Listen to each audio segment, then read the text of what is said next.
আসসালামু আলাইকুম everyone, welcome back to my channel. আজ আপনাদের সাথে চিকেন দিয়ে খুব চমৎকার একটা স্ন্যাক্স আইটেম তৈরি করে দেখাবো। মুচমুচে এই স্ন্যাক্স আইটেমটি এতটাই টেস্টি যে একবার বানালে বারবার বানাতে বাধ্য হবেন। আজকের রেসিপিতে থাকছে স্পেশাল চিকেন বল।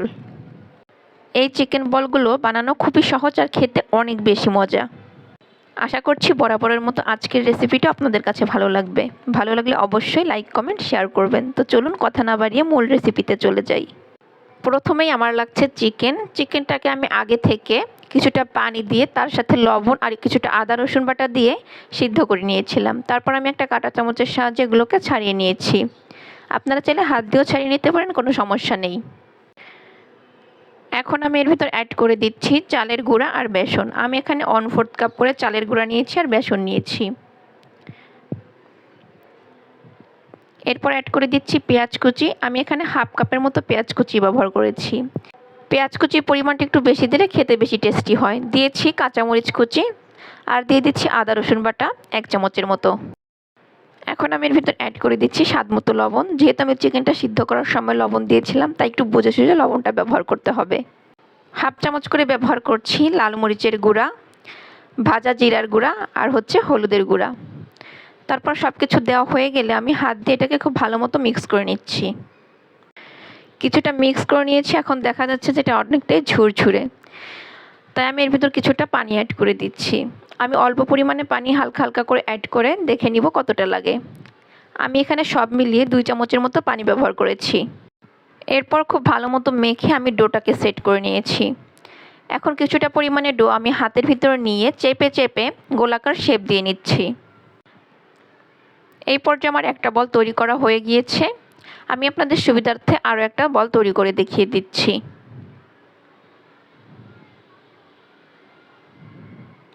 একইভাবে আমি সবগুলো বল তৈরি করে নেব। মাশাআল্লাহ, আমার সবগুলো বলই তৈরি করা হয়ে গিয়েছে। এখন আমি ভাজার জন্য এগুলোকে চুলায় নিয়ে যাচ্ছি। আর চুলায় আমি আগে থেকে একটা প্যান বসিয়ে পর্যাপ্ত পরিমাণে তেল দিয়ে গরম করে নিয়েছি। আর একে একে আমি এখন বলগুলোকে তেলের ভিতর অ্যাড করে দিচ্ছি। এই পর্যায়ে আমি চুলার জাল মিডিয়াম হিটে রেখেছি। মিডিয়াম হিটে রেখেই আমি বলগুলোকে উল্টে পাল্টে ভেজে নিব। বিকালবেলা নাস্তা এরকম একটা আইটেম থাকলে কিন্তু অনেক বেশি টেস্টি হয়। এই নাস্তাটা পরিবারের ছোট থেকে বড় সবাই অনেক বেশি পছন্দ করে। একটা সাইডে যখন হালকা কালার চলে এসেছে তখন আমি এগুলোকে উল্টিয়ে দিচ্ছি। রেসিপিটা বানানো কিন্তু অনেক বেশি সহজ আর খুব কম সময় এটা তৈরি করে নেওয়া যায় ঝামেলাবিহীন। আপনারা চাইলে বাসায় ট্রাই করতে পারেন। ভিডিওটি আপনারা কে কোথা থেকে দেখছেন অবশ্যই কমেন্ট করে জানাবেন, যাতে করে আমি আপনাদেরকে ধন্যবাদ জানাতে পারি। প্রতিদিন কিন্তু একই ধরনের নাস্তা খেতে ভালো লাগে না। এক এক দিন এক এক রকমের নাস্তা বানালে বাচ্চারা অনেক বেশি পছন্দ করে। আমি সবসময় চেষ্টা করি আমার বাচ্চাদের জন্য এক এক সময় এক এক ধরনের নাস্তা তৈরি করার। এই পর্যায়ে চিকেন বলগুলোর ভিতর খুব সুন্দর একটা কালার চলে এসেছে আর এটা প্রপারলি ভাজা হয়ে গিয়েছে। এখন আমি একটা স্ট্রেনারের সাহায্যে তেল ঝরিয়ে চিকেন বলগুলোকে প্যান থেকে তুলে নিচ্ছি। যে সকল বাচ্চারা চিকেন খেতে পছন্দ করে না তারাও কিন্তু এই নাস্তাটা খুব বেশি পছন্দ করবে। আপনারা চাইলে এইভাবে তাদেরকে খাওয়াতে পারেন। তো এই পর্যায়ে আমার সবগুলো চিকেন বল তৈরি করা হয়ে গিয়েছে। আমি এখন এগুলোকে সার্ভ করে নিচ্ছি। এই চিকেন বলগুলো গরম গরম সসের সাথে খেতে কিন্তু অসম্ভব মজার হয়।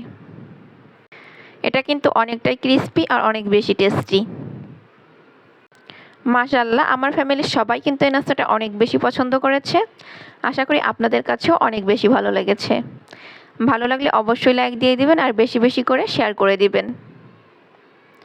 তো আমি একটা খেয়ে দেখিয়ে দিচ্ছি এর ভিতরটা কতটা টেস্টি হয়েছে। দেখুন, ভিতরটাও কিন্তু অনেকটা ক্রিস্পি হয়েছে। সবাই ভালো থাকবেন। এখানেই বিদায় নিচ্ছি। আল্লাহ হাফেজ।